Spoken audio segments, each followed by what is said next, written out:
It's now time for the first ever edition of the Up and Down Sports Show. What in the wide, wide world of sports is going on here? Don't jerk me around. It's a simple question. Hey, boys. Look what I got here. I have a bad feeling about this. Anarchy! I don't even know what that means, but I love it! We talking about practice. Not a game. We talking about practice. What are you talking about, Willis? Anyone ever tell you look like a penis with a little hat on? You must think I'm pretty stupid. We have clearance, Clarence. Roger. What's our vector, Victor? Howard radio clearance, over. That's Clarence, over. Over. Roger. Huh? I am the one who knocks.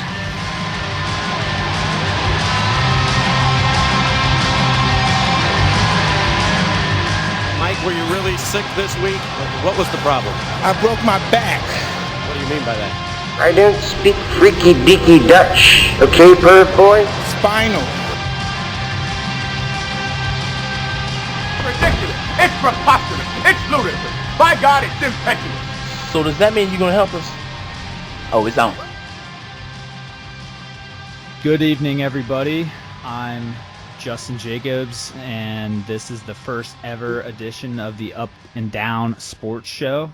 I'm here with my other host, PJ. PJ, what's up, man? How are you? Hello, Mr. Ultra. How are you? I'm pretty good, dude. I'm excited to get this podcast going for the first time. Yes, I'm excited for the 5 people and my mom to listen to this first one. Hey, it might grow into something eventually, but we'll see. So hopefully this will be like a vintage Jay-Z or J. Cole mixtape that people really relish. Yeah, a year or two from now. I don't remember hearing any Jay-Z mixtapes back in the day, but we'll have to wait and see. But yeah, so PJ and I have been wanting to do this podcast for a little while. Having just graduated college a little bit ago, we kind of wanted to have a little more expression. Both huge sports fans, wanted to be able to talk about sports. PJ, yeah. Do you want to go into a little bit about how people can access this podcast, maybe a little bit more about the show and how they can listen? Yeah. This is going to be this podcast can be a living organism, as I have said. So it's going to keep growing, maturing. We're in the infant stages. Get excited for the puberty stages. That'll be a lot of fun. So our Twitter handle is Up Down Sports Show. And then you can also email us at the Up Down Sports Show. That's sports with an S and then an S show at gmail.com. Sexting and friendly comments are encouraged. We'll make sure to release some of that information out on Twitter as well. So if you have any issues sending stuff in, that might be easier to follow. We're also planning on releasing this via iTunes and almost immediately. We're taping this at about 8:30 on Thursday, October 16th. So hopefully we have it up by Friday, Saturday at the very latest, so we can kind of get a little bit coverage of all the college football and NFL games before they start. So with that, I think that for this podcast, we're primarily just going to cover some NFL topics, go game by game, go over some of the biggest college football matchups for the weekend, and we can just kind of give our thoughts on all of those. Yeah. All right. It's going to be exciting. Very exciting. Okay, so PJ. Ultra. NFL, man. What's up? First game on the docket is tonight. Jets-Patriots. Last time I saw, Patriots were up 7-3 in the first quarter. Shane Vereen caught a 49-yard touchdown pass, which I wasn't particularly stoked about because I'm playing against him in fantasy football this week. But it was a tremendous catch. I haven't seen it, so I'll have to check that out. But what do you think is going to happen in this game? Well, I picked the Patriots before the Shane Vereen touchdown because it's not good to be a Jet right now. It is rough to watch. They put a lot of stock in that defense, which is, it hasn't been bad, but they have the secondary's been bad. Secondary's been bad. That the corners have not been working out so well.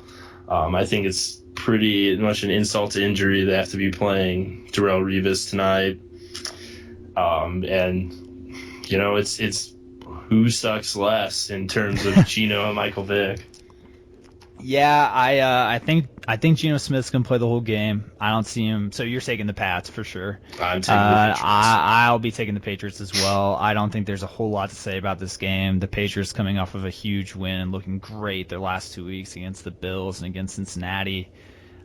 This game's in New York, but it is New York, isn't it? I think I could. No, it's in Foxborough. Oh, okay, well, a rainy Foxborough. A rainy Foxborough. Well, either way, the Patriots are great at home. 2 big wins. They're not losing this game. Even though the Jets traditionally play the Patriots pretty hard, I don't see them being able to pull off a win here. Tom Brady plays too well, and the Patriots get a win. Next up, Vikings at Bills. Do the Vikings bounce back and look a little bit better? Because last week they were unwatchable. I picked the Bills, mainly because I don't want the Bears to be the only team in the NFC North to have lost to the Bills. And I think Teddy's just going to be going through some more growing pains. I think he's going to be a very good quarterback in the end. I just think injury kind of cramped his style a little bit. It's that ankle's got to be still bothering him, I think. And I think the Bills pass rush will give him some trouble. It's going to speed that clock up for him a little bit more. And I think it's been a close game, but I think the Bills are going to edge out by a Dan Carpenter field though. Yeah, I think that the Bills are a much better team at home. I also think that I don't know if Teddy Bridgewater's ankle is really bothering him at this point. I just think that you've seen him have a lot of success starting like against the Falcons, and while the Falcons don't have a great defense, the Vikings were able to establish a running game. Jerick McKinnon had a couple big plays. Asiata was constantly running up and down the field the whole day, and they could set up short throws to Bridgewater and have success with that. Yeah, so I think this week, I don't think that they're going to have as much success against the Bills. The Bills have been great against the run. I don't think the Vikings are going to be able to get much going on the ground, and unless they can do that, I don't think Teddy Bridgewater is going to be able to get going. So I also have the Bills in that game. Next game, though. Next game is a little bit more intriguing, not as easy as of a pick. Falcons at Ravens. Ravens have been playing really well. Steve Smith leaving blood and guts on the field left and right, and with Flacco throwing five touchdowns in about 17 minutes last week. So who do you have here, PJ? What do you think? Well, this was a toughie. I love my boy Matty Ice. He's last week against the Bears. He kind of struggled. Those wide receivers were terrified to get hit last week, and that's tough because you need that. I mean, I do like their kind of four-headed running back monster they've been thrown out there. Antoine Smith may be the fastest dude in the NFL. He had a touchdown run against the Bears. And he only scores touchdowns of 40-plus yards. He's unreal. And he's a beast at special teams. Dude just knocks people out. With that all being said, I'm taking the Ravens. I mean, if you're Baltimore against that Falcons defense, you don't have to put up 5 touchdowns. You just kind of gotta hang back, manage that game. I think you keep the ball out of Matt Ryan's hands as much as possible. Run the ball. Joe Flacco just can't make mistakes. That's kind of his bread and butter since he's been in the league. I think the Ravens win. And that's fair. I can see how you could see how things going that way. I mean, if you look at the Falcons' offensive line, they have Gabe Karimi starting at right tackle. That's not good.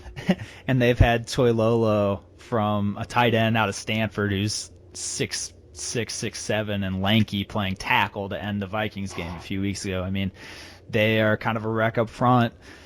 But at the same time, I could see them going in and stealing this game from the Ravens. I mean, the Ravens have been playing well.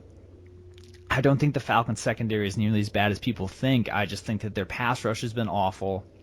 It's been really bad. And I don't know how they're going to do it, but I could see them somehow dialing up the pressure and getting Flacco a little bit uncomfortable enough.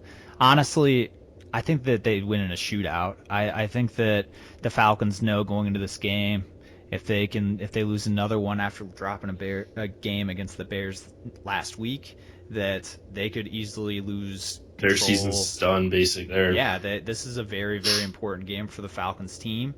I think Julio Jones has underperformed. Teams have been keen on him the last few weeks. I don't think the Ravens are going to have an answer for their passing game, and I think the Falcons, I don't think they win by much, but I think both teams score in the 30s, and they ended up pulling it out. I think with you saying if it becomes a shootout, I think the Falcons win. If you're the Ravens, you got to keep that in the 20s at the kind of best case scenario, and then you might do all right. But if it gets in the 30s, it's a Falcons game then. Yeah, I mean, I agree with what you said. I mean, the Ravens have ran the ball really well between Justin Forsett and Taliaferro, and then they have Pierce bringing up the rear. They got some guys that can run the ball, and they're going to be a tough team, especially with Torrey Smith emerging last week. They got some guys that chuck the ball too, but I just think that the Falcons go in there and get it and steal one this week, put up some points. So this next game, this is not going to be the game you're going to want to watch this weekend. If this is one of the CBS or Fox games that's in your area, I feel bad. Browns at Jaguars. PJ, how are you gonna watch any of this game? A minute? Well, if it pops up on the red zone, I think it's really tough to go to the bathroom during the red zone. But if they're playing much of this game, it's gonna be a snack break. Maybe go to the bathroom. Maybe check my fantasy scores. Not really pay attention. And I took the Jags in this. The only reason is they're playing at home, and I think the Browns kind of come back down to earth a little bit. They've played every game other than last week. It's been really close. I mean, I think the Jags will come out hot. It'll just be can the Browns kind of muster up that second half swag they have been pulling out, but see, until I see the Jaguars be able to run the football semi-consistently, I will not pick them to win a game. I mean, I know that Blake Bortles is talented. Cecil Shorts is finally healthy. They've had a couple good, decent games together. And Allen Hurns. They've got actually a pretty good wide receiving core. I don't think that that's the problem on this team. I just think that their defense has let up a lot of points to almost everyone they've played, and I understand that they've actually had a few good weeks against. They played Tennessee pretty tough last week and almost got a W, but I don't think Tennessee is necessarily a spectacular team. I don't think that's saying a whole lot. I think the Browns are playing. They got a shot at winning this division the way that they're playing right now. I think Hoyer is still. If he wants a contract extension, if he wants to hold on to the starting job, he has to go out there and show it every week. I mean, they've run the ball really well. I think the Jags are too one-dimensional in offense to even have a shot at winning. So I have the Browns, or I have the Browns in this game. Next game I think will be a great game. It's Carolina at Green Bay. Yeah, it's I'm hoping I went with the Panthers in this simply because I think Cam's kind of hitting his stride now. He hasn't looked like himself most of the season. That Packers pass rush, there's nothing about the Packers defense I like at all. I think Cam's gonna be able to do it. I don't see any of those corners having a chance against Kelvin Benjamin. I think Kelvin Benjamin might not be playing. I think he has a concussion. He might not be playing. You are correct. I'm still going with the Panthers. Greg Olsen. You still have Greg. Well, Olsen. I don't necessarily disagree with you here. I think it's going to be a close game, and Greg Olsen has been playing well. I think Cam can do enough against that defense.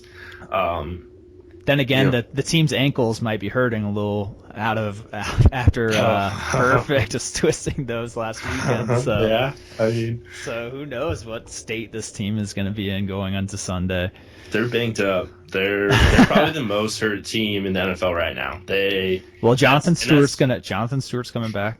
Yeah, I'm not saying that's. I think that's an upgrade from Fozzie Whitaker. Okay, I mean, it's an upgrade. They get hurt on their own enough. They don't need dudes coming at them and twisting their ankles in the pile. Like, they can get hurt on their own. They don't need any extra help doing that. Yeah, I agree. Well, I think the Packers win at home. I agree with you there. I'm not a fan of the Packers defense. Their pass rush isn't great, other than Mike Daniels in the middle, who I think has just been stellar this season. He's been solid since he's been in the league. Julius Peppers and Clay Matthews have both been very inconsistent. I think they haven't had a great pass rush. Their offensive line has not put together a complete game all season. But at the same time, Aaron Rodgers, Jordy Nelson, they've been playing so well. I know Cam Newton ran the ball 17 times last week. He's looking more healthy. He's gonna have someone to hand the ball off to. But I think Kelvin Benjamin, even if he somehow got cleared to play in this game, I mean, I think that I don't see them having the success in Lambeau that they had last weekend in Cincinnati. Yeah, that is how it happens. I mean, you look at how Aaron Rodgers played last week, was able to just pull off some real magic and whatnot. And I think if it's depending on how that fourth quarter starts, I think you could see the Packers kind of, work this Panthers a little bit. The Panthers haven't really put together a full game. They've kind of been able to just stick around and kind of limp to a couple wins here and there. Well, I'll tell you what, watching the Packers beat the Dolphins on a fake spike last week was pretty brutal. So. Yeah, I mean, it hurts me to say that I think the Packers are going to win, but they're a good team. I mean, if you look at the problems they have on the offensive and defensive lines, like they have some problems, but with Aaron Rodgers, he's an X factor. If that guy's on, you can't. It's hard. It's a tough team to beat. Yeah, I mean, when you have the best quarterback in the NFL, you're in every game. So. I mean, yeah, it's going to be a really good one, though, for sure. Okay, so PJ took the Panthers in that one, and I took Green Bay. And so, big matchup here. Now, we should probably preface this with PJ is pretty close, grown up in the Chicago area. Me being from the great state of Iowa, I'm a sports free agent. I'm a huge Miami Dolphins fan, as sad as that really is. And this week they play each other. So, PJ, I know there's going to be some bias. Hard to take that out, but what do you think about this? I propose I think we both know who each other picked. I'd like to, do a little flip, do a little debate class thing. I think we should each propose why our team could lose to the others. So okay, that will be pretty. You're going to make a case why the Dolphins will win. Yes. Okay. All right. And then you will do the same for the Bears. This is a harder job for you than it is for me. It's much harder for you. I've thought about this, and when you look at how the Dolphins are structured, they're very similar to how the Bills were. In fact, quarterback is very unproven, and the Bears have not looked the greatest against the read option. They have struggled with it. They've gotten better since that first week. But Tannehill finally, it was the first game all year that he's really had success last week with that. I mean, that dude's he's trying to keep Matt Moore off his back. But the other part of it too, I mean, the Bears are gonna most likely have their starting five at offensive tackle or at offensive line for the first time this season, which is exciting. Yep. Since the first quarter of week one. And but I really like the Dolphins pass rush. I think depending on, how Jermon Bushrod is, he hasn't played in a couple weeks. depending on what he's like, he might struggle. I mean, they might be able to take care of that. At right tackle, Jordan Mills is banged up. You know, if Michael, I almost hope Jordan Mills he practiced today, but, you know, if he's not there, you know, Michael is the white shining knight for this team, real steal from the Dolphins. I wouldn't mind seeing him at right tackle instead of Mills. But if Mills plays, I mean, we'll see. But I think that those two aspects, they have two areas I think they can attack the Bears. I don't think it's going to matter in the end, but I think the Bears can overcome that. But I think those are the two things that if it goes well, it could be a long day. Plus, you don't know what the Soldier Field actual field is going to be like. It is a nemesis for the Bears thus far, even though both teams have to play on it. It's it's bad. That grass has been a nuisance since they rebuilt that stadium. Well, I would argue that that's probably the very least of the Dolphins' problems going into this game, or their worries going into this game. I think that it's a worry for the Bears. Yeah, maybe for Matt Forte, so much dude the stud, but I think that a big reason why the Bears could win this game is because of their explosiveness on offense, and that's no secret to anybody. Matt Forte's, I think he had 10 catches last week in Atlanta, not to mention getting, you tack 10, 15 carries onto that.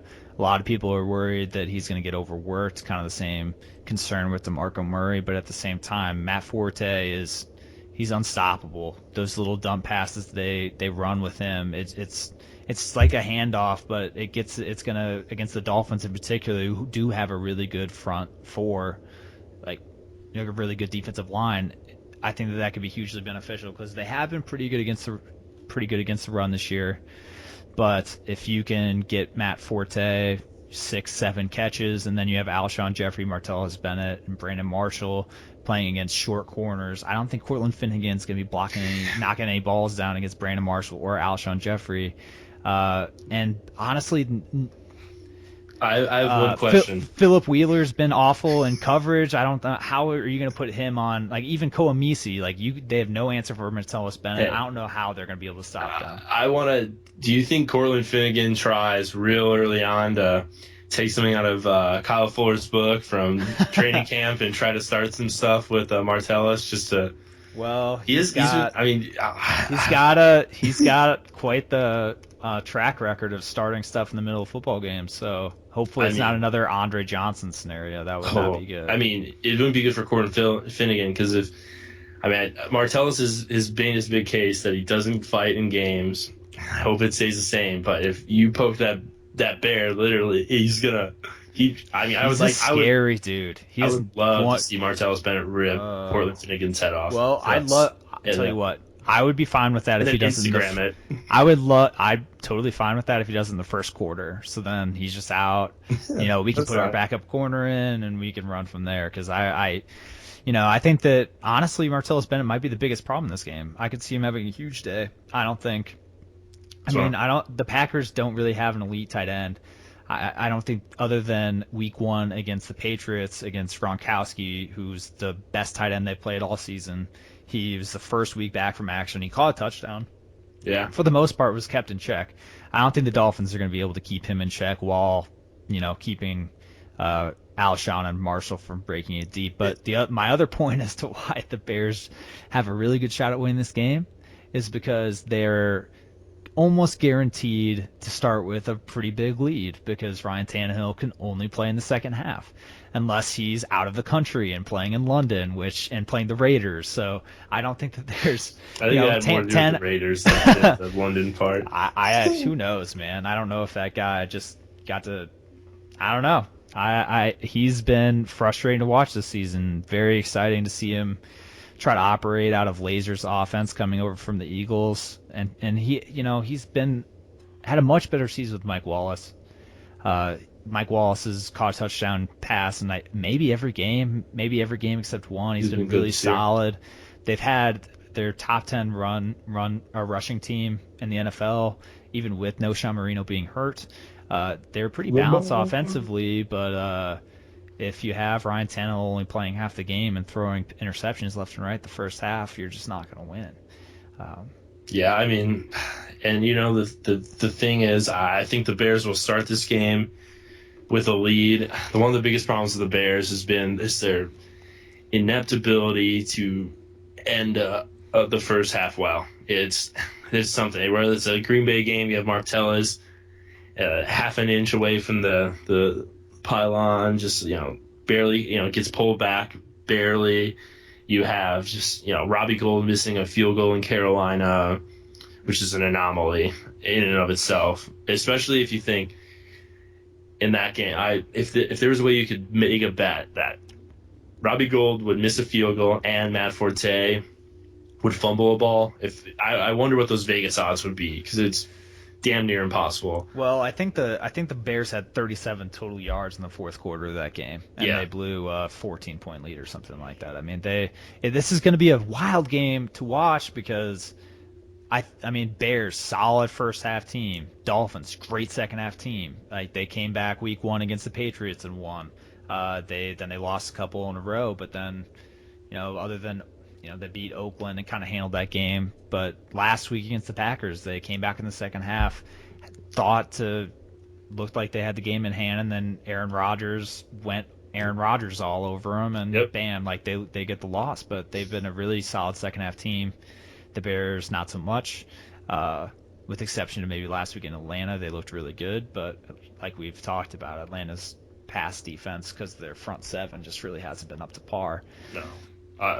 I have a question. So back to the Martellus ripping Cortland Finnegan's head off. Would that be a hands to the face penalty, or just a personal foul? Do you think? I would like to think How it's do you think they would, unsportsmanlike conduct. I think that we will hear that out of. I mean, yeah, I anticipate an unsportsmanlike conduct penalty for on Martellus. ripping the heads off. On Martellus Bennett this game. I don't know when. I don't know. Like, hopefully, I wonder what that fine would be. Probably $10,000. Who knows? But then again, the NFL is so skewed as far as what they assign for fines nowadays. $25,000 to Burfict. Colin Kaepernick got fined for something he didn't do. $10,000 for wearing the wrong brand of headphones. $25,000 for breaking ankles, and $30,000 for stealing underwear from the mall. Yeah. I know. And then oh man, Kaepernick gets fined for something they said he did, then they proved he didn't do, so they reduced the fine, but he still got fined for something even though he didn't say one of the magic words that you can't say. I'd be willing to bet that Beats probably paid every dollar of that $10,000, because they're getting just as much publicity now, because the NFL is purely a Bose sponsored company, that all this no Bose headphones, or no Bose headphones, no Beats headphones, and I mean, yeah, headphones blow. It's pretty brutal that Kaepernick got fined $10,000 for wearing those in a press conference, but I mean, it makes sense. It is what it is, but still, $10,000 seems a little harsh. So yeah, I mean, back to the Dolphins Bears game. You have the Bears, I have the Dolphins this game. I think the Bears win by 10.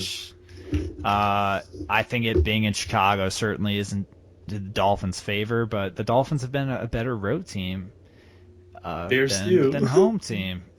So we'll see. You don't know what Ryan Tannehill you're going to get. I don't know. I'd like to see Tannehill get a rhythm. If he can avoid turnovers and Lamar Miller can get the running game going early, then they have a shot at winning this game, and I think that's what's going to happen. So we'll see. On to the next one. Another great game, at least I think so. Bengals at Colts. I would just like to. Oh man, I'm excited for this game. I'm sad it's in the 1:00 slot. Because I'm gonna be watching a lot of that Bears Dolphins game. But I hope every time I flip to the red zone, this game is on, just because ever since that KC playoff game last year, from that point on, it has just been the most fun to watch Andrew Luck play football. He's probably one of my favorite players to watch play football. He is so talented, and I think what he's done thus far this year is, I mean, if Philip Rivers wasn't playing out of his mind. I think you can make a real strong case, and I think as the season goes on that Andrew Luck could be the MVP of the league right now, just because of how good he's looked, I think.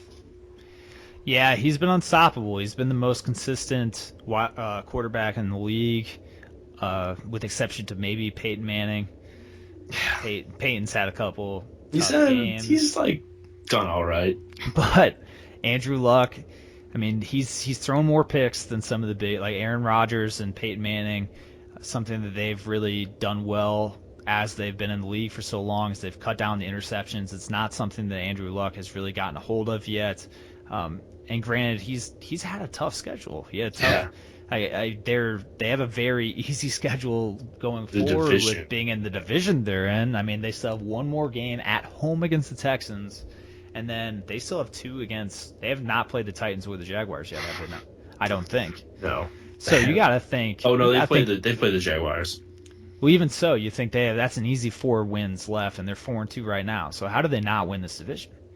It's not a question of if. I think they win this division easily. If you're them though, you got to try to get a home field advantage, kind of type of thing. So these kind of games really matter for them to separate themselves, because I mean, Cincinnati's kind of on the downturn right now. They haven't been the same after their bye, and they got their cornerback calling out their kicker after a game. Oh, shut up, Pac-Man! What are you doing?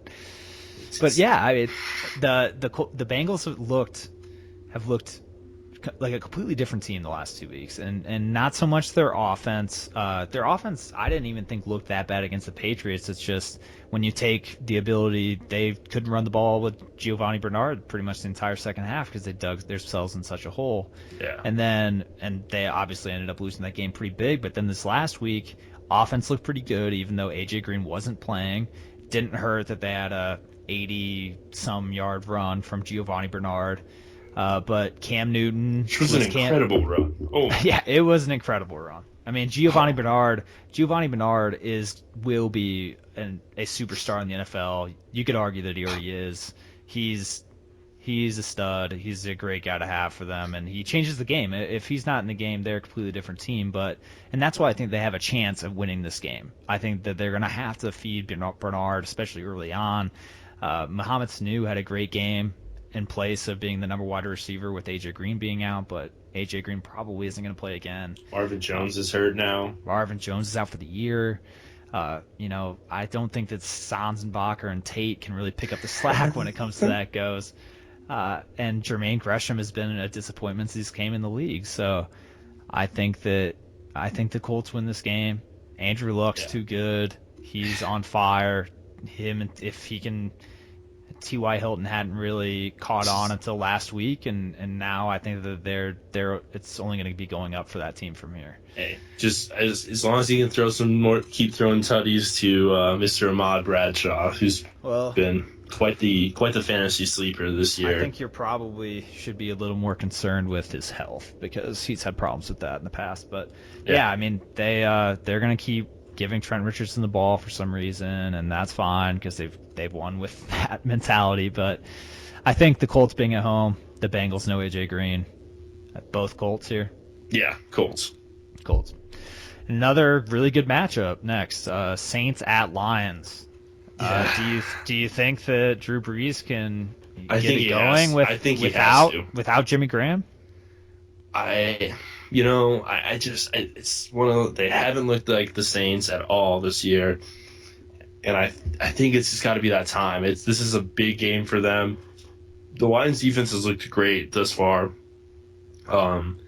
It's amazing what happens when you remove an idiot as your head coach. Just how much better that team is. They're a lot more disciplined, and you're seeing it right now on the field. But I think it's make or break for the Saints. I think, surprisingly, that division is not as good as people thought it was going to be. Starting shockingly, but a lot of people were high on Tampa Bay, and they've been unwatchable. Oh, they're so bad. And I think it's just one of those times you just see Drew Brees spray the ball all over the field.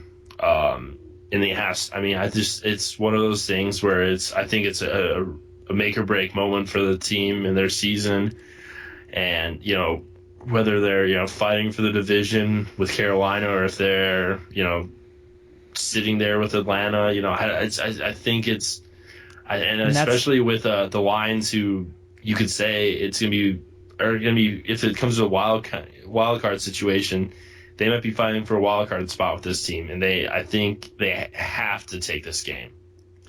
Yeah, I mean, it's obviously a very important game for the Saints. That division's wide open. I mean, no one's really kind of emerged out of that to gain a few games. Everyone's kind of in the middle of the pack. I mean, the Bucs are a little bit behind. I don't think very many people think that they're going to be able to make a run at the division title. But at the same time, they're hoping for Jameis right now. I mean, Drew Brees he's getting Mark Ingram back healthy. He looked really good the first few weeks of the season. But I think Jimmy Graham being out of this game, like, he is his number one target. I think I understand he still has Brandon Cooks, he still has Marcus Colston, Kenny Stills. He has a lot of guys he can throw the ball to. What a letdown though for Fox that this game is probably going to be one of the premier games, and that you don't have Jimmy Graham or Calvin Johnson probably playing in this game. Like, that's a bummer because those two are. I mean, I don't think Calvin Johnson's officially been ruled out. I guess Jimmy Graham hasn't either, but you have to assume neither of them are going to play. I don't think they will. But I don't think. I mean, if you're the Lions, I don't. Golden Tate's been a stud too. I mean, he looks really great. You've also seen that when Calvin Johnson is just out of the lineup and not even a guy to key on. Yeah. Last week was the first time that happened, and he had less than 70 receiving yards against the Vikings defense that's been pretty good. But, I mean, Stafford was pretty conservative. Their play calling was very conservative all week last week, but at the same time, he didn't exactly light it up. That was just that was a game they couldn't. They just were playing it safe, didn't want to lose it. But yeah. Yep, and it's pretty easy to do that when you get 8 sacks. I mean. Oh yeah. Yeah, that's how you want to do it. Yeah, seriously. But I think the Lions defense is just too good. I think the Saints defense is just way too inconsistent and been unperforming. I don't think that they've really been able to stop any facet that defense. I know that they're coming off a bye and they've been able to have a little extra time to prepare for this game, but Saints, they play in Dallas, and I know Dallas is a really good team, but they couldn't do anything that game. They got absolutely killed by the Cowboys. And the Lions, they played the Packers at home early this season, and they dominated Aaron Rodgers and the Packers at home. I don't see any reason why the Saints, minus their biggest offensive threat, would be able to go to Detroit and be able to do anything against that defense. I don't think that this is going to be a high scoring game, but I think the Lions definitely get it done at home. See, I kind of think it's the opposite. I think it might be. You might see it in the 30s. I can see it being 28-34, something like that in that range. If that's going to happen, I think that Drew Brees has just got to. He's been unlike himself this season. He hasn't looked that good. He really hasn't. Other than a couple toss-ups to Jimmy Graham, and especially in the first few weeks of the season, getting some stuff going with Brandon Cooks. That defense is just putting so much pressure on him to put up points in a hurry. And, maybe with Mark Ingram being hurt this couple of weeks, that hurt. But Kyrie Robinson has been a pretty good fill-in for Mark Ingram. He's played pretty well, and, they got a win in overtime a couple of weeks ago because he had a big run in OT. So I don't know if that's a good excuse for that team. Mm-hmm. We'll have to wait and see if Drew Brees can get it going, if they can be a balanced team at the Lions. But Lions have been good pass rushing, stout against the run, and Stafford's been able to put up enough points for the most part to get wins, especially at home. Yeah, that's it's gonna be a really good one. A lot of things could happen in this game. Oh, definitely. So I have the Lions for that game. PJ's taking the Saints. And this next one, I would imagine, will probably be in the same boat. It's Seahawks at St. Louis. Who do you got, PJ? Seahawks. And I also have the Seahawks. The only question I have in this game is who is the Rams now backup? Austin, he's he won't be doing so good. It's Austin Davis, right? I think so. I don't even know, man. I don't think it really matters, to be honest with you. Nope, I don't either. Seahawks lost their last game. They're going to be pissed off. They're going to go to St. Louis, and they're going to take it to the Rams, and I don't think there's any question about it. Yep. Next game, Chiefs at Chargers. I took the Chargers. This would be I think if the Chargers weren't playing at home, I think the Chiefs have a chance to win this. But I mean, like I said earlier, Philip, he's been. I'm not a big Philip Rivers fan, but you gotta give him some love here because he's been looking really good. I'm not either. He's made some incredible plays this year. He might be the MVP of the league if it ended today. He's a monster. He's got a lot of weapons, even though you wouldn't really think so. But Malcolm Floyd, Eddie Royal, Keenan Allen's been a little bit slow going, but then Baby Sproles. What'd you know? Baby Sproles, the second coming. The second coming. Brandon Oliver has been really good. Olive Garden's looked really good. He is a never-ending breadstick and salad monster for them right now. Antonio Gates has also been a monster. He's been back. It's kind of Antonio Gates of old. Dude can go off for 3 touchdowns at any moment. And that's just a great safety net for Philip Rivers. No, don't do that. So we both have the Chargers there. I don't think the Chiefs are going to be able to keep up scoring wise with them. Alex Smith, good quarterback, underrated, not an explosive offense outside of Jamal Charles. Next game, Giants at Cowboys. Cowboys coming off a huge win, tied with the division lead with the Eagles. Do you think the Giants could bounce back against a tough road loss to Philadelphia? Yeah, when I was looking at this, it's like really easy to say Cowboys right away. But that win was so big last week, you almost think like, are they overlooking the Giants just a little bit? Especially how the Giants looked against the Eagles. I mean, you could make that argument. I'm not willing to. I think the Cowboys win. I think that, if Eli's able to put something together, maybe it's a closer game. But the Giants just aren't doing so good, and I think Eli probably throws a couple picks. I think if you're Romo, you just got to play it safe and just let DeMarco keep doing DeMarco things because he's incredible, but unstoppable. And the Giants have looked, with the exception to their Week 1 loss to Detroit, and with the exception to last week's embarrassment against the Eagles, they've looked pretty good. I mean, I think that Andre Williams starting for them instead of Rashad Jennings is certainly not helping things, but Eli Manning did kind of get a little better grasp of that offense going those next couple of weeks, but you throw into the fact time last week. I mean, to throw the ball.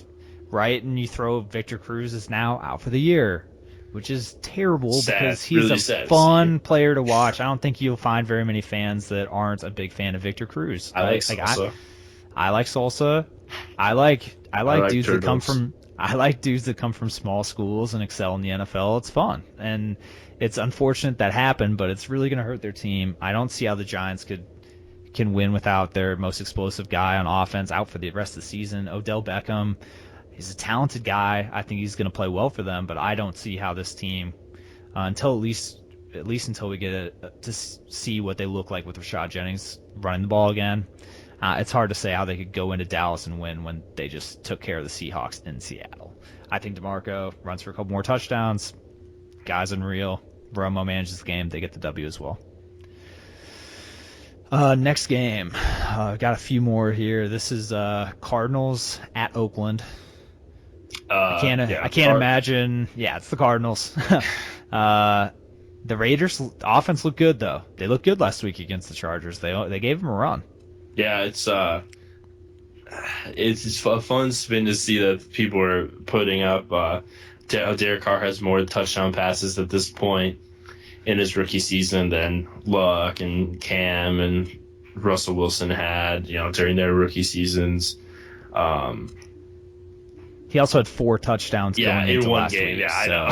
I know. It's silly. I mean, I like the kid, but I think this is a really, really good game for Carson Palmer to get back in the swing of things and get that offense, moving in the right direction. Because I think they're the 31st ranked offense right now, which, I mean, so they need to get into gear if they're going to really want to compete with Seattle and San Francisco. They've only lost, division. but they beat the Niners.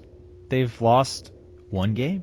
They're a solid team. I think it's incredible. They're in first place. It'll be very interesting to see how that division in particular shapes out, because the Cardinals, I haven't looked at the rest of their games, but they have this game at the Raiders, and they go 5-1. That's going to put them in really good shape. Yeah, especially being 1-0 in the division.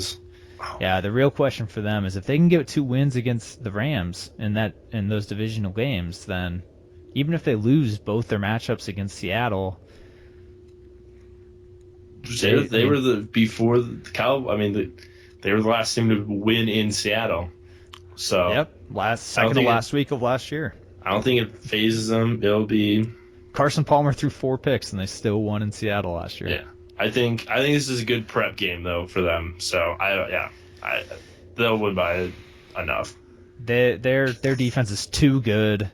Their defense is way too good to let the Raiders put up enough points to outscore Carson Palmer in that game. Yep.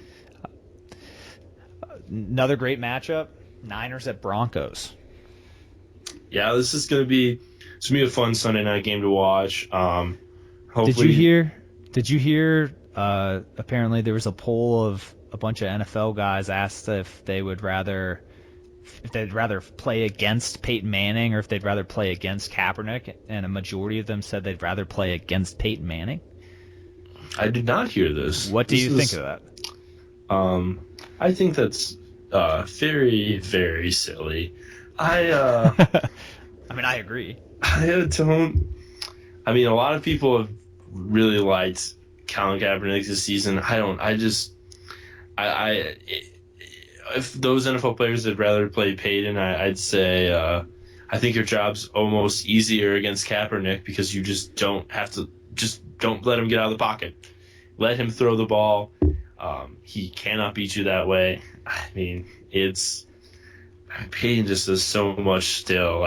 It's incredible that he's sustained the things he has now. And when you give him weapons like he has, oh man, yeah. I think it's ridiculous to say that you'd rather do that. I understand that Kaepernick is unbelievably gifted in that the dude can run like a 4.40. Yeah. He's ran for over 100. He's ran for over 180 yards in a playoff game. He can make big plays. He made a couple really big plays against the Rams on Monday night. But Peyton Manning, dude threw for over 55 touchdown passes last year, and especially with the weapons that he has with him now, I don't see how you could possibly. Why would you rather have Kaepernick, or why would you rather play against Peyton than Kaepernick? Kaepernick has a really good record as a starter. He's gotten to a Super Bowl. He's gotten to another NFC Championship game, but I know Peyton doesn't have the best playoff record, but dang, he's a tough guy to beat in the regular season. Yeah, he's pretty good. I think Peyton is 503 touchdowns. Is it because he's at 503 right now, right? Right. Yeah. Yep. 506 is the record. Yep. It'd be really cool. I hope you can break it tomorrow night. That'd be really cool to see. And against a very good team. Yeah, but that's gonna be a fun game. But I think the Broncos will win, and I think Peyton's gonna break the record tomorrow or on Sunday night.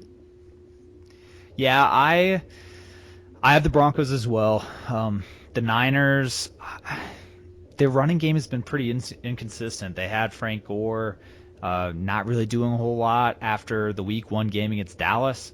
And then he exploded a few weeks ago, and then Monday night he got shut down again against the Rams. And I think that the Broncos have an impressive secondary, and they have a good pass rush. If you're going to be one-dimensional against them, and I know the Niners like running the football, Harbaugh loves running the football, but unless you can get that going early against the Broncos, if Peyton Manning gets a lead on them, which I think he's going to do in Denver, I don't see any way how the Niners can just stand back there and let Kaepernick throw them to victory. If you're going to be one-dimensional against this team, they're going to make some plays on defense, and they're just going to keep scoring. So yeah, I agree.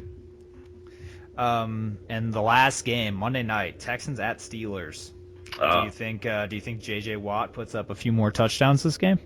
Or what do you think's going to happen? I'd like to see that. I think the fact that Texans are coming off 10 or 11 days rest, I think they're going to be really ready to go in this game. And I think the Texans are they'll win it somehow.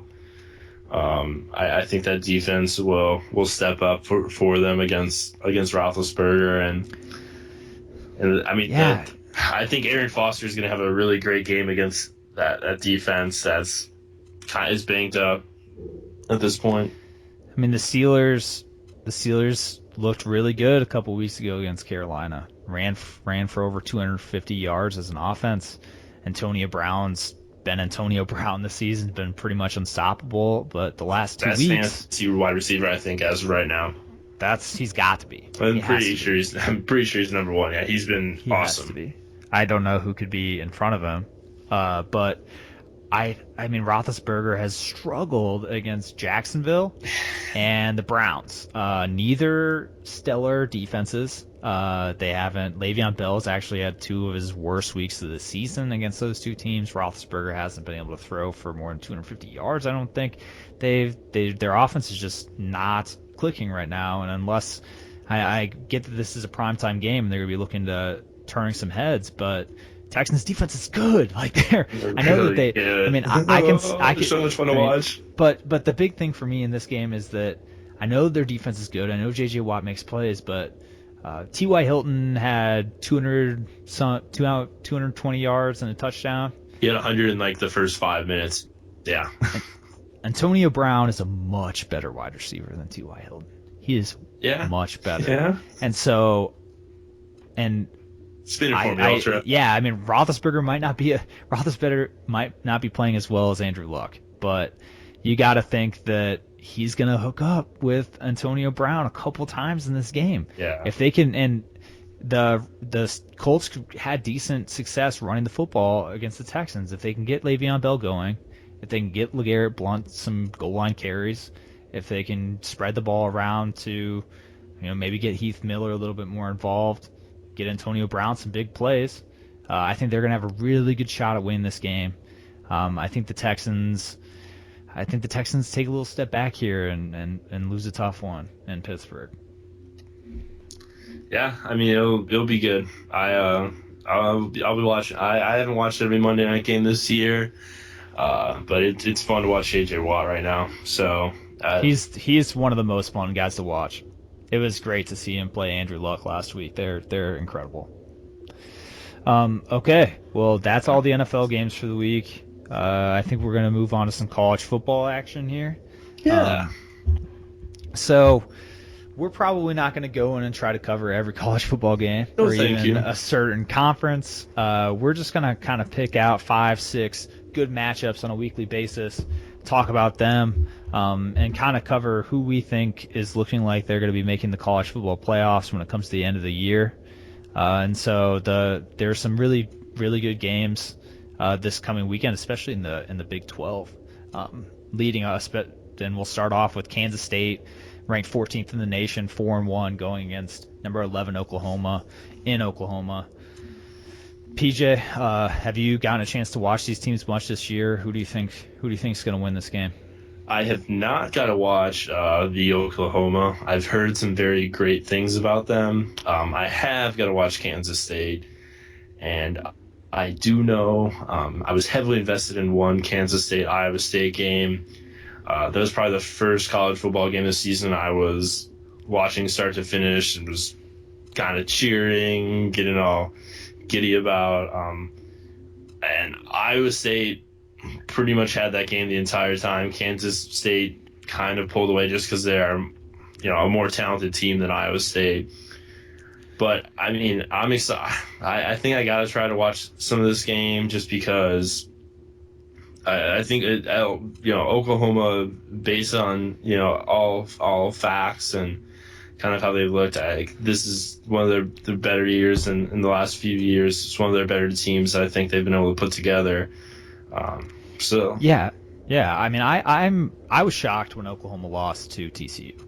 I think they're a really good team. I got to watch them play West Virginia earlier this year, and that team can run the football. They've got a good quarterback in Trevor Knight.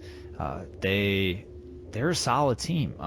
And Kansas State's been a team that's really played to the level of their competition. They played, like you said, they played in Ames, played Iowa State, barely squeaked out a victory. They are pretty talented. They've got a great quarterback and Jake Waters, good rushing, throwing, dual quarterback. But I don't think their defense is going to be able to contain Oklahoma. Weird, and you bring up that Kansas State, Iowa State. They said during that broadcast that Jake Waters really wanted to go to Iowa State. That was his dream. Yeah, it's the school he wanted to go to. Why didn't he lie to me on Iowa State then? Because I didn't do any research. Iowa State's not known for their recruiting, man. But he also, I believe, he was a walk-on at Kansas State initially, and he's just panned out. I mean, I know that he's a talented guy. I mean, you got to think Iowa State's kicking themselves for not picking that guy up. He's great. Yeah. But like I said, I mean, Kansas State. I don't see them winning this game. I know they played Auburn really tough at home early this year, but I don't think Auburn played pretty poorly in that game. I think Oklahoma is going to be fighting, trying to get back into playoff contention and make a run at the Big 12 title, and I don't think they lose this game. Yeah, I think you're probably right. Yeah, that's gonna be probably one of the better Big 12 games to watch this year. Yeah, I think so too. That and if Baylor can win, or if Oklahoma can win, and then they have a matchup coming up with Baylor a few weeks from now, and that'll be really to decide the conference. So yeah. Next up, number 23 Stanford plays number 17 Arizona State. Stanford's lost 2 games this season, both by less than a touchdown to USC and Notre Dame. Arizona State's coming off of a bye week, but previously had beat USC on a wild Hail Mary as time expired. I don't know what that USC defender was doing. He was just thinking the ball was going to land in his lap. It was pretty. Touchdown. It's pretty. It was incredible. It was incredible. So historically, Arizona State, high-scoring team. Stanford, stingy defense. Stanford's had success against them in the last few years. Do you think that continues, or do you think Arizona State squeaks out a win here? I think probably Stanford probably does more Stanford things, and I think they'll be fine. I think losing to USC, that's a tough, just a tough rivalry game, conference. But Notre Dame's pretty legit. They're vying for a very good shot at playing the playoff. That's a, I guess if you can have a good loss, that's a good one. But I mean, Arizona State getting blown out to UCLA, that's a tough one. I haven't really liked what I've seen of UCLA, so them being able to do that, I think Stanford just kind of plays the way they normally do, manages this game really well, and breaks off a few nice runs possibly. And Barry Sanders Jr. Amen, brother. What's up, brother? Yeah, I agree with you, PJ. Arizona State is going to move the football. It's just a matter of whether or not Stanford can buckle down and keep them from putting points on the board, which they've been really successful in doing that in the last few years. They've got a really good front seven, and they've been really stingy against high-scoring teams in the past. You look at previous matchups with Arizona State, Oregon, Washington early this year, even Notre Dame last week. Washington. Notre Dame hung 50 on North Carolina last weekend, and they put up 17 against Stanford. It's a good defense. I think they get the win against Arizona State. Yeah. Next game, one that I really, really am looking forward to watching, and I will be heavily rooting for Texas A&M. Texas A&M, 21st in the nation, coming off 2 really tough games against Mississippi State and Ole Miss. and playing against Alabama, number 7 in the nation, just squeaking out a win against Arkansas last week. PJ, Alabama's been under a lot of scrutiny this last week. Nick Saban being really pissed off at the media. And their stupid fans. And their stupid fans. Sorry for any listeners that may be an Alabama fan, but it's okay. If we're gonna start losing listeners this early, I'd prefer them be from the state of Alabama. All right, Pete. I have nothing wrong. I have nothing against Auburn fans personally, but hey. Anyway, enough of that. PJ, what do you think Kenny Trill can bounce back this game, or what do you think? What do you think will come out of this? I don't know. I think Alabama will end up winning. Kenny Hill's not looked. I mean, he's had his moments. But I think if Alabama, I think they're gonna kind of rise to the occasion in this game. I think it's gonna be one of those games. Yeah, just looking at the rest of Bama's schedule, really, this is a big game for them. I mean, they're not that you can really breeze by in the SEC, but I mean they've got this game. I think they can beat Tennessee and LSU the next couple weeks, and then I mean you've got Mississippi State and Auburn. But I mean I think this is a big game for them. I just think I think Saban's gonna put together just the right game plan for Kenny Hill. I mean, they've been playing against Johnny Football in this offense. I think they've had success. They've been burned by it as well, and I think they'll put together enough of a game plan here to limit and kind of expose Kenny Hill in this game. I agree with you, PJ. Alabama will win this game. Yeah. Texas A&M is a highly explosive offensive team. Kenny Hill can chuck it.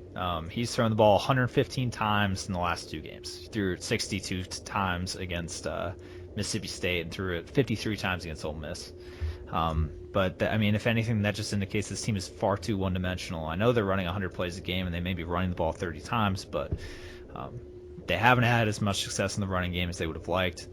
I don't think Alabama's got a ton of athletes on the defensive side of the ball. I think that they're pissed off about everyone talking so much about how their team is not as good this year, that they don't have a chance at making a run at things, at a run at the playoffs, run at a national championship. Amari Cooper is an incredible talent at the wide receiver position. Blake Sims has played really well as a quarterback. Even last week against Arkansas, he's not turning the ball over.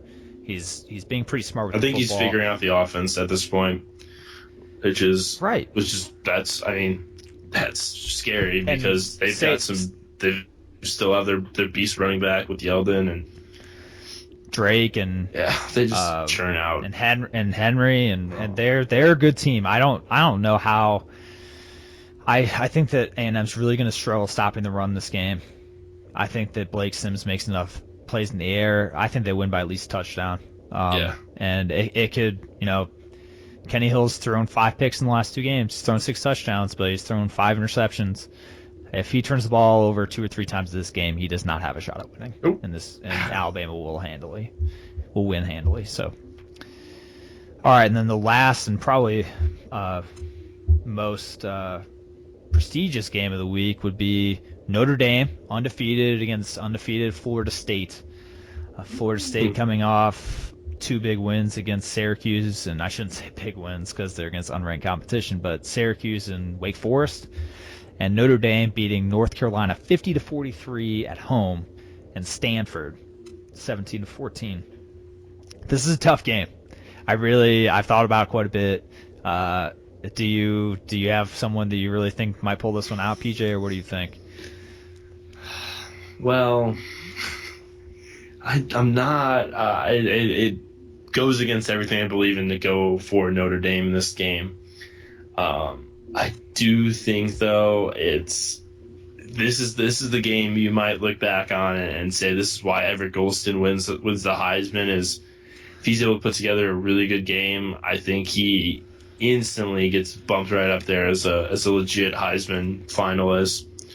I mean, they've been good. I think, you know, you look at Notre Dame a couple years ago, they had that supposed really good defense. I put quotations around that because I wasn't that impressed by it. I just think, you know, they played some teams they could take care of. This Notre Dame defense is good, though. This is like... Are they, though? I think they gave up 43 points last week. Yeah. A lot of points. I mean... It's in North Carolina. Yeah, I mean, it's a lot of points. I mean, this is like Stanford, I'm not trying to totally disregard what you're saying here, but, I mean, 43 points to North Carolina. They gave 13 or 14 points to Stanford, but Stanford's offense has struggled, especially when it comes to, they might put up some yardage, but they haven't scored a lot of points. Yeah, I mean, it's looked good thus far. I mean, I think Florida State against Purdue winning. I mean, it doesn't. That's the nicest things I was able to say about Notre Dame Ultra, and you were able to refute them, so you can see how hard it is for me to actually say nice things about them. And so. I should.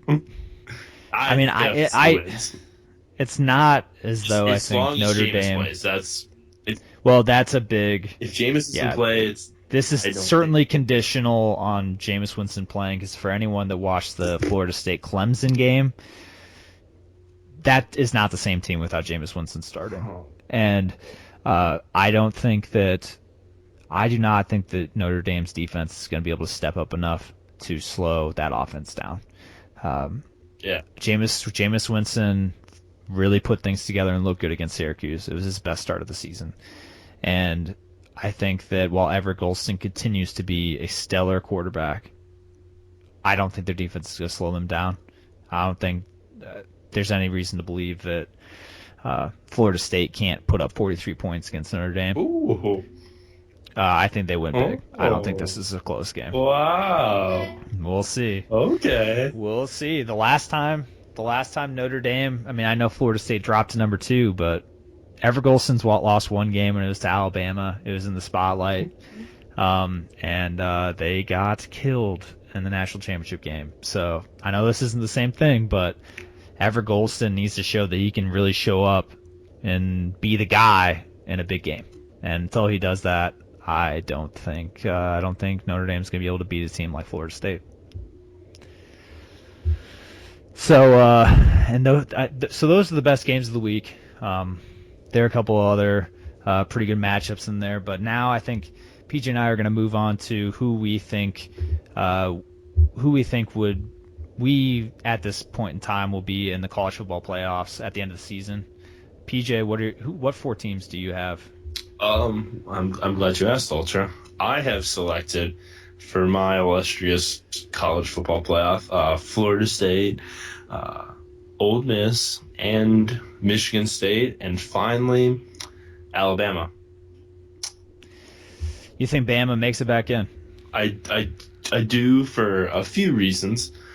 If you look at their next few games, which I have, I think they beat Texas A&M. I think Tennessee, LSU, they're gonna have to go on the road for both those games. I think they can pull them both off. And then they finish out the next 3 games at home against Mississippi State, Western Carolina, and Auburn. And I think that's a good scenario for them to knock off Mississippi State and get revenge on Auburn from last year. You think Mississippi State? You think Dak Prescott is going to lose to both Ole Miss and Alabama at the end of the season? That's what you're saying? I do think so, in a way. I don't know. I mean, I could be wrong. I was between one of the Mississippi schools.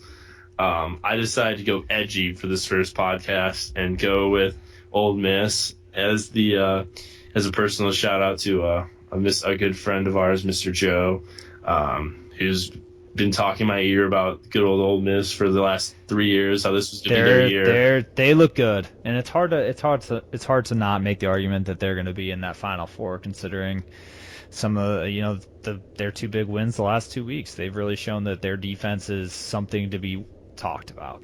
And Mississippi State has to play Bama and Ole Miss on the road for both those.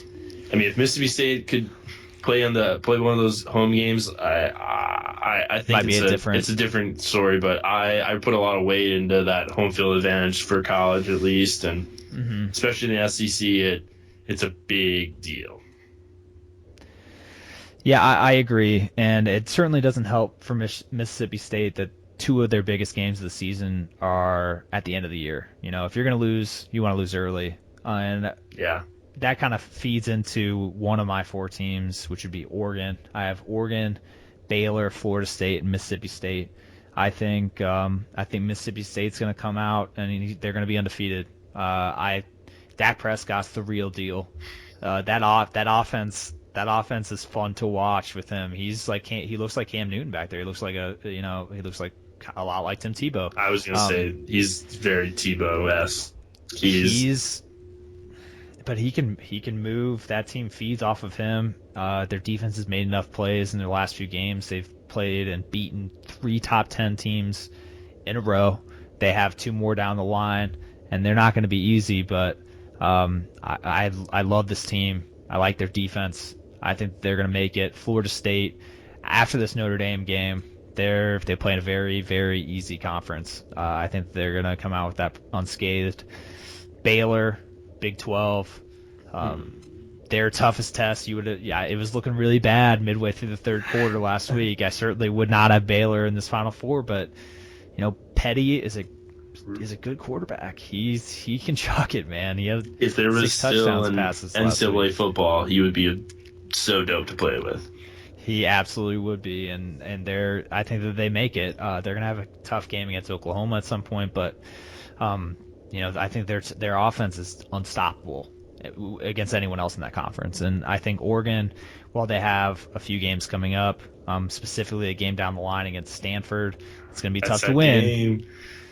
That game is always, always the downfall. Oregon's high. It's 2 opposite teams, and Oregon usually loses. But Oregon did beat Andrew Luck a couple years back when Oregon was a high-powered offense and playing they really lost well. USC, right? That was that year. And then they lost the last game of the year to USC.